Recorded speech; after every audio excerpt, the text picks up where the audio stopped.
My name is Pat. I'm a compulsive overeater and a sugar addict. Hi, Pat. And today I'm celebrating the miracle of 8 years not eating sweets and sugar-laden, fat-laden foods, which I truly believe is a miracle. And there's a reason why I wanted to, and I know a lot of you guys have heard my story before, so I didn't want to bore you, but I felt a compelling reason to talk about it because I've come to a new understanding of the level of my sugar addiction, and I wanted to share my story from the view of being an addict. As many of you know, in October, several of us did a panel for the Tennessee Academy of Family Physicians on OA as a solution to the disease of compulsive overeating. And we had a really wonderful reception. People were really open to hearing about it. And but when we were preparing for that panel, since we were speaking to family physicians, I was, more in the physician hat mode and was thinking about the medical consequences of compulsive overeating and morbid obesity, which is what I had. But when I was thinking about it after the fact, one of the greatest fears I had was developing diabetes. And let me tell you, not from a clinical, educational point of view, but from a personal point of view, what I had seen happen in my family. My mother and my grandfather, whom I both look like, were both diabetic. My grandfather was insulin dependent. They both became blind. They both had coronary heart disease. They both had peripheral vascular disease. My grandfather lost his leg through amputation, and my mother had a bypass in her leg that failed. And what I'm saying is that she had a vein in her leg, an artery in her leg replaced with a vein, and when I went to pick her up from the hospital, it burst, and there was arterial blood shooting out of her, and she coded. And in my presence. And why I'm bringing this up, because I know we all have horror stories of horrible things we've heard about the effects of obesity and medically, is I watched my mother bleed out. I left the room when they called the code. But after we did our panel, I started thinking about it. The reason that I was so afraid of developing diabetes was not any of those things I just described to you. It was because I didn't want to give up my drug. I thought if I go to the doctor and he tests my blood and I have diabetes, he's going to tell me I have to stop eating sugar. And I couldn't picture my life without sugar. And that was a really sobering thought, and that's one of the reasons I wanted to talk to you today. Tell you a little bit about my story, and I want everybody to pray because I can be very long-winded. So I have to be able to condense this, which will take another miracle. But, and today's date means a lot to me. January 19th, 2015 was when I said I'm gonna try today, an hour at a time, not to eat sugar. And I didn't think I was gonna be able to do it. I did not pick this date at random. Anybody that knows me knows dates mean a lot to me. And I actually come from a faith background that dates mean a lot. And one of the things my faith background teaches that the day somebody goes to heaven, and in our church we talk about declared saints and things like that, is the day they can intercede for you the most at the throne of God. And so this anniversary is also the anniversary of my father's death. And my father was addicted to alcohol. He was addicted to sugar, usually chocolate. He was addicted to cigarettes. So I thought if anybody's going to intercede for me to give up sugar, it'd be my dad. And I was really, really close to him. So that's why I picked this date. And my dad, also, one of the reasons I was close to him is that we shared the same worldview and the same faith, and he was one of the most surrendered. To me, this program is about surrender, giving up my own will to God's will. He was one of the most surrendered people I've ever met in my entire life. He In fact, toward the end, he died in my home. Toward the end of his life, he talked about, when I went to talk to him about his approaching death, he said, I've learned a long time ago, Pat, to say, whatever you want, God, whatever you want. And he lived that way. He also prayed and forgave like nobody, apologized like nobody I've ever met. And that's all part of our program, is letting go of resentments. An in-law in our family, treated him absolutely horrifically. His last words on earth were, tell Mark I love him most of all. After telling each of us I loved him, and he meant it. I mean, so I'm telling you, this is somebody that I want to see again in heaven, and this is somebody that I definitely thought is at the throne of God that would intercede for me. So I didn't realize it at the time, but it was actually the 20th anniversary of his death when I gave up sugar. And so 28 years today. I only found out later, and that's why we're all celebrating today. Guess what today is, guys? January 19th, 1960. Does that ring a bell? Roseanne S. OA's birthday. Held the first OA meeting. Yay!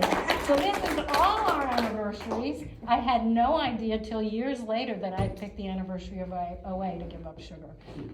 So this is all our anniversaries too. And we're going to do something later with the balloons. My history, and I'm going to have to summarize this. This is too long. What time is it? I think you all have heard the story of I went to a priest to confession, my pastor. I said, I overeat. He said, why? I gave him all these excuses I didn't really know. He said, get yourself to a 12-step meeting, and that's how I ended up at a 12-step meeting. That was, I hate to say it, like 2010 rather, not 1210, 20, I think, I don't even know exactly what year it was, and I played around, went to a couple different meetings. I actually went to the Saturday morning meeting when it was in Sequoia for like 2 years. But I heard these people saying something that I did not want to hear. And they talked about having to not eat sugar. And I thought that can't possibly be the answer. You know, there's got to be an easier, simpler way than giving up my best friend. So I didn't give up sugar. I went to meetings for 2 years, didn't lose a pound for some reason. Then in 2012, a counselor suggested that I try. She asked me if I had a problem with sugar. And I'm actually shocked to this day how I lied to myself and to her and said I had no problem. She said chocolate chip cookies, she was thin. What the hell did she know, pardon my French, about dieting and overweight? She was a thin person, she didn't understand. She said she couldn't have chocolate chip cookies in the house. And I just totally lied and said I could eat 3 chocolate chip cookies. I'd never eaten 3 cookies in my life, never. But I don't know why I didn't listen, but I found an old journal and where I wrote about this, and I said, she is not reasonable, she's nuts, there has to be an easier way. That can't be the answer, so I didn't listen. That was 2012. Notice that wasn't 8 years ago. Then I went through, I won't go through all that, but in 2014, the fall of 2014, and somebody had attacked me and used 12-step language to attack me, told me I was the cause of my daughter's fibromyalgia because that I was so much into food that my daughter didn't have a mother that loved her. And she used a lot of 12-step language. So I put all my 12-step books away. I said I didn't want anything to do with them. But I couldn't get off this one darn email list, and it kept sending me stuff. And I tried to unsubscribe, I couldn't. So finally one day I looked at it, and somebody's had my story there on it.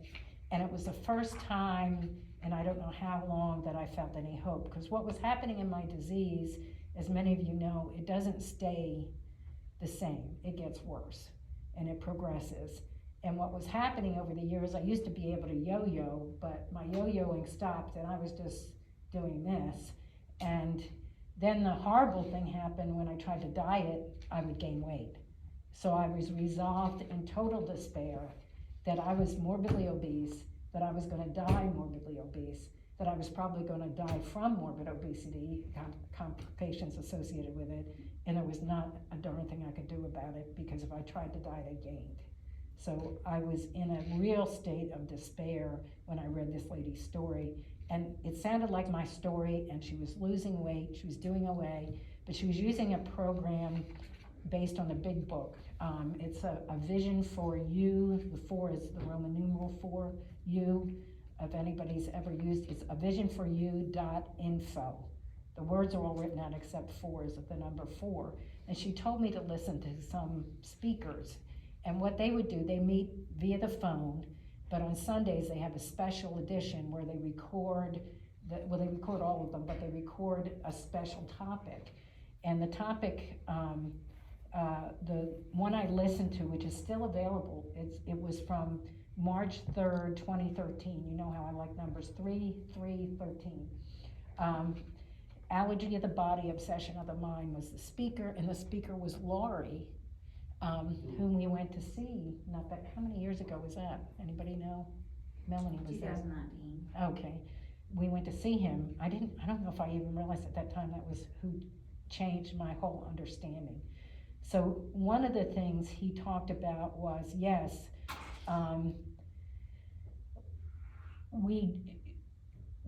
allergy of the body is real, and it's a bad problem. We react differently to substances than normal eaters do. But it causes an obsession of our mind. It actually changes our brain chemistry so that we don't, when we eat the substance, it's no longer under our willpower to not eat. And we become, the phenomenon of craving, as it says in the book, we become obsessed. And he said, when he learned these 2 concepts, it changed his entire program. That was in 1993.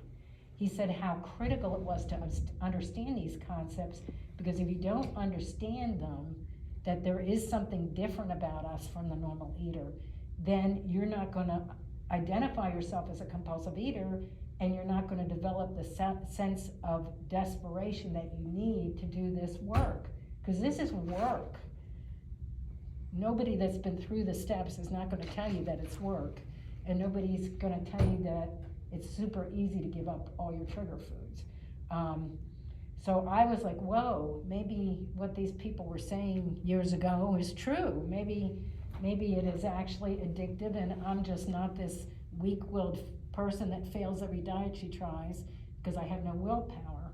Maybe there's something real to this. Maybe it's not that I'm undisciplined. So anyway, and just a quote from the Big Book: we are convinced that alcoholics of our type are in the grip of a progressive illness. Over any considerable period, we get worse, never better. And I definitely can testify that that was my story.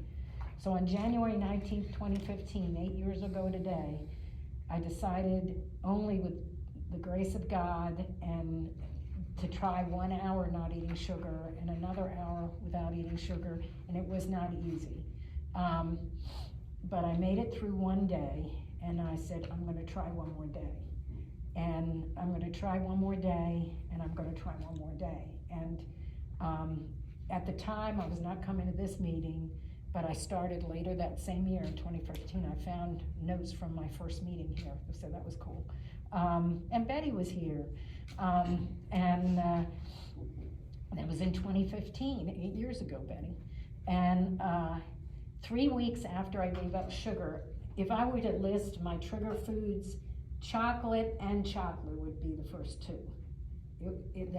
And then cheesecake, and then anything else, ice cream, pastry, stuff like that. But 3 weeks after I gave up sugar, a family member was in a chocolate factory and needed medication, and called, and I was only a mile from this person. This chocolate factory's at the bottom of my hill. And it's Valentine's, she can't leave to go get her medication because they're busy as all get out. So I thought, oh my gosh, I'm gonna walk into a place, not just sells it, makes it. And I was scared to death. But I walked in, you guys, a lot of you have heard this before, I walked in there, gave the medication, walked out, and practically did a jig in the parking lot. I was like, it's true! God can't give you the grace not to eat it, because I made it out of a chocolate factory reeking of chocolate. Okay, so then the weight started falling off. I wasn't doing I was coming to meetings, I was asking for help to give up sugar, but I really wasn't doing the steps. I was just, playing with them. And by June, just 4 months later, now keep in mind, this is years of never being able to take off weight, I'd lost 40 pounds. And it felt like it was the easiest thing I ever did. Because once I stopped eating the sugar, the craving to overeat went away. And I said, oh my gosh, I didn't know that was gonna happen. I should have done this years ago. And I started feeling so much more hopeful. I was to the point, I was almost 300 pounds, that if I left my phone downstairs and went upstairs for something and I needed my phone, I had to send one of my kids or my husband downstairs to get the phone, because my knees hurt so bad coming up and down the stairs. And I started being able to go downstairs and get my phone, and I didn't have to beg somebody, will you go get my phone for me? And the self-disgust I had, the despair were being lifted. I was really scared of watching my grandkids, because I knew if I got on the floor with them to play, and they were toddlers, if they ran away and we were upstairs, I couldn't catch them, and they could end up falling down the stairs, and I had to crawl across the room and find a chair to get up on, to try to pull myself up off the chair. So that started getting better, those fears started getting better. Okay, I said I haven't had sugar for 8 years. There was one time, now what I mean is I eat fruit, I don't eat things that have added sugar unless it's a minuscule amount. And but one time I went out with my family to a restaurant, and it was something that I cook at home without sugar, and I ordered it there and wasn't even thinking that they would add sugar, and I got like halfway through it and started feeling sick all over. And all of a sudden it dawned on me that the thing probably had sugar in it. So I could tell that my body had changed from not eating stuff with sugar in it, because I started feeling sick, all over. One of the other things that to me was as important as giving up sugar in my recovery was accepting myself, that I was not going to be perfect about it.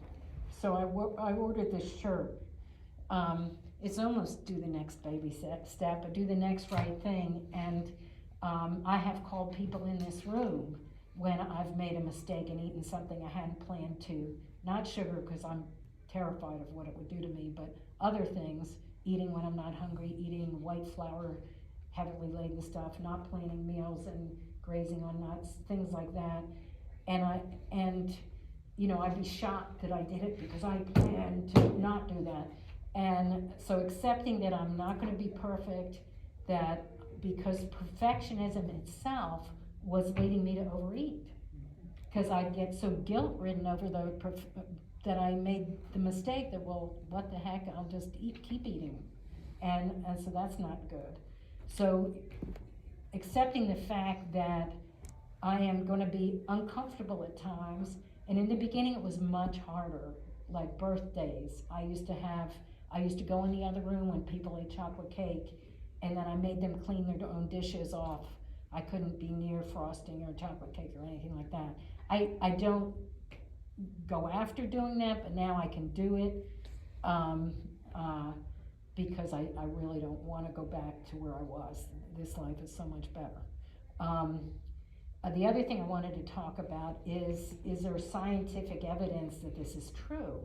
If this is true, why aren't our doctors telling us you're an addict, just like nicotine or alcohol, you have to not ever touch this. You can't have smaller portions, you can't have half a cupcake, you can't play with this. You have a disease and it is related to addiction.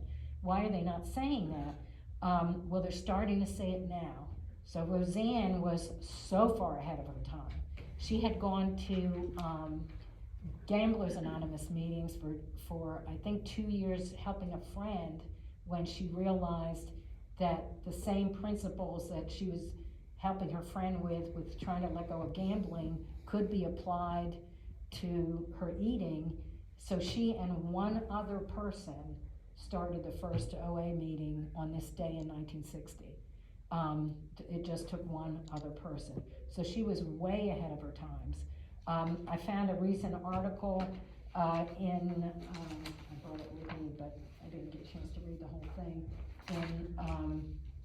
This is the Frontiers in Psychiatry magazine talking about sugar addiction, and they're starting to admit that sugar might be playing a role. It says the notion that highly processed, hyper-palatable foods, I love that, hyper-palatable foods, have hijacked the reward centers in the brain, thus impairing the decision-making process similar to drugs of abuse.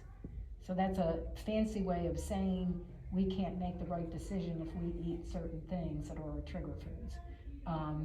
And then it talks about not everybody's accepting this theory, these hypotheses of sugar addiction, but the medical and psychiatric and psychology and eating disorder communities are moving more toward it. So Roseanne was way ahead of her time. What is an addiction? American Psychiatric Association defines addiction as a complex condition, a brain disease, manifested by compulsive substance use despite harmful consequences. And I think any of us who have struggled with compulsive overeating can tell that we have harmful consequences when we engage in our compulsive eating behavior. Also, if anybody has their Overeaters Anonymous 3rd edition with them, the foreword of the 3rd edition, actually, which is available online, I found out doing this research, the forewords of this book and the appendices of this book are all available as links online. So, which I didn't know. I won't go through the whole foreword, but and it's but he's talking about it. I'll read one section of it. This is from the foreword in our book by Marty Lerner, PhD, in 2013. He talks about, historically, a small group of researchers, physicians, and healthcare professionals have held steadfast to the addiction thesis. I'm pleased to report this minority group of professionals is multiplying and gaining momentum. Recent advances in brain mapping technology, such as MRI imaging, have clearly identified specific chemical responses in the brain that differentiate a compulsive overeater from his or her non-addict peers. The evidence has taken speculation and theory to the level of scientific fact. This is OA-approved literature saying that there is evidence, scientific evidence, that we're addicts. Now, not everybody that's overweight is a compulsive overeater. Some people just like food and don't care, or whatever, multitude of reasons. But if Rick can say it from memory. Rick, can you say that statement from memory about when you start, you can't stop? Can you say that? You can't stop from starting, and once you've started, you have little control over the amounts you eat.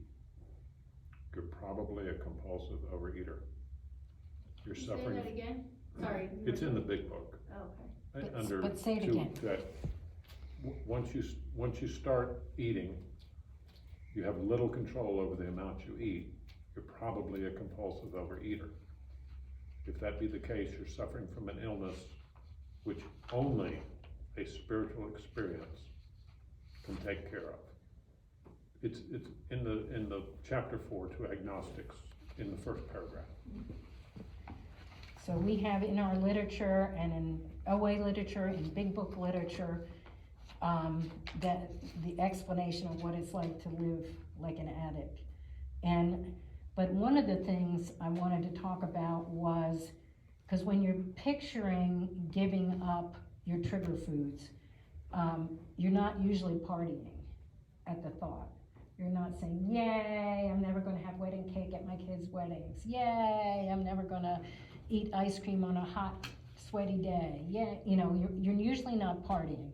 And but one of the things that I think I needed to emphasize more was the positives instead of what I was losing. And what are the positives? I don't compulsively overeat and feel so sick that I'm no good to anybody else or myself. I'm not very nice to be around because I'm mad at myself and I'll tell you where to go.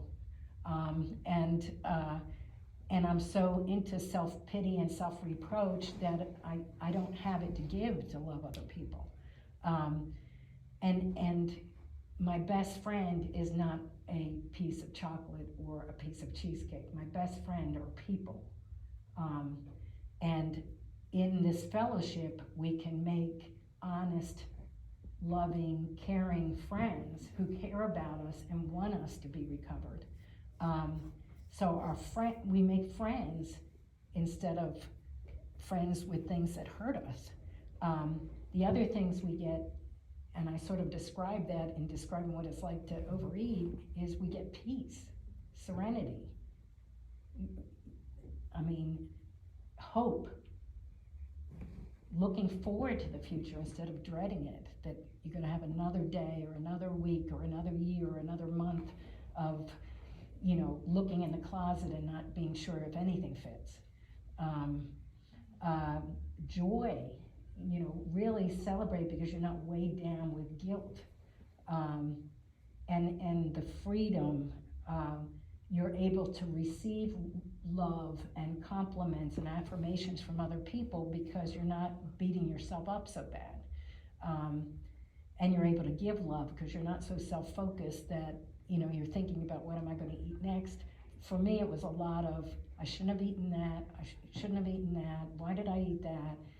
Beating myself up. I can't pay attention to you because I'm thinking about what I didn't do or did do or whatever. So to me, life without sugar means freedom. Freedom from paralyzing guilt. Freedom from obsessing over my appearance. Freedom to focus on other people. Freedom to be honest. Freedom to not be perfect, but to take the next right step. And freedom to love myself so that I have the ability to love others.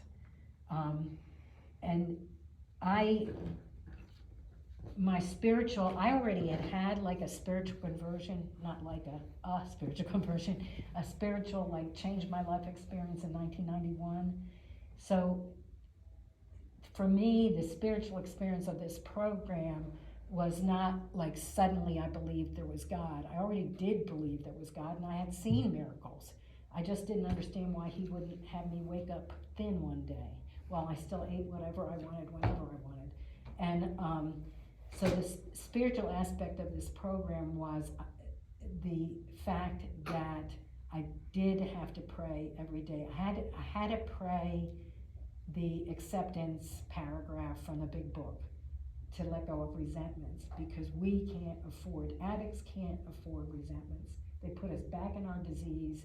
We don't have the what is it called? Luxury. The luxury. Dubious. Yes, the dubious luxury of letting nurturing resentments. And that, to me, I had a spiritual mentor for many years who's passed away, who emphasized that the saying, to err is human, to forgive divine, was really, really true, that we are not capable of forgiving.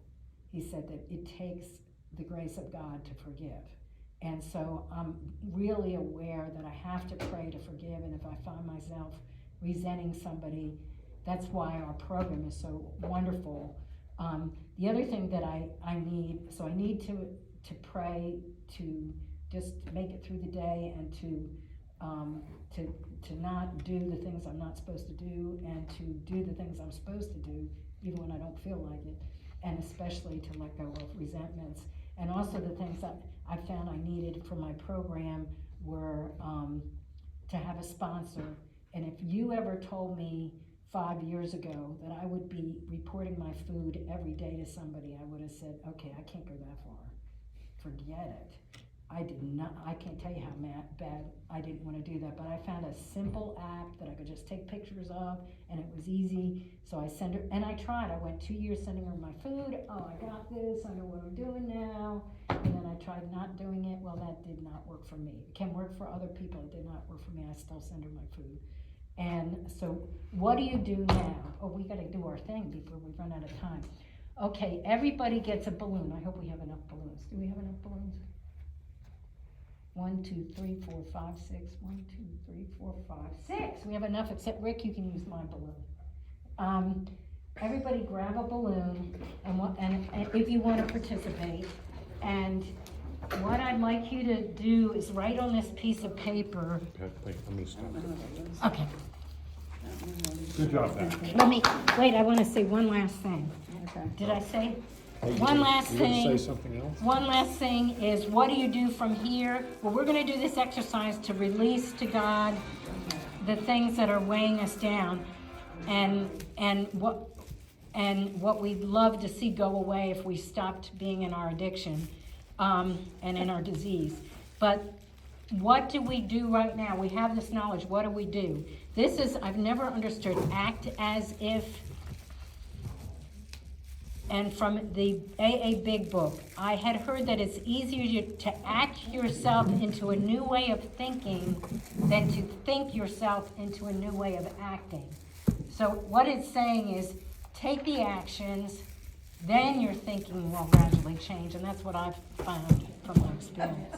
That you have to act yourself into a new way of thinking. Now they're gonna not. The end.